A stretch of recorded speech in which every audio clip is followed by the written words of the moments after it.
Once that's done, this little green cloud down here in the corner, that's where you'd want to select it. And I'm going to just show you. So in my case, it's going to say re-download, and I'm going to say re-download.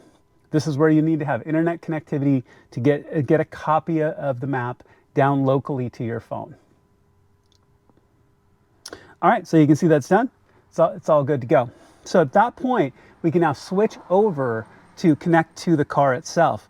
Now, in my case, I'm actually running the Keys Motorsports wireless adapter. So I'm going to go in here really quick.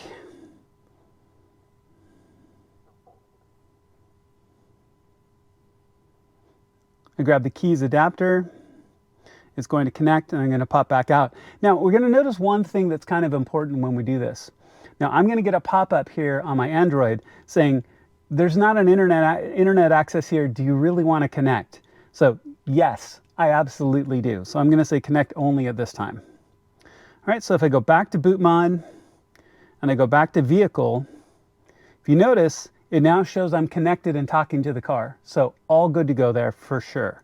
So we've downloaded our map. We've made any adjustments we wanted to the map. We've downloaded a copy. It's here local on the phone. So then I'm going to go back to here and go back to my maps, scroll back down to the bottom. Here's the map that I want to apply. So again, I hit the 3 dots, just like that. Make sure that everything is good to go. And then I'm going to say flash.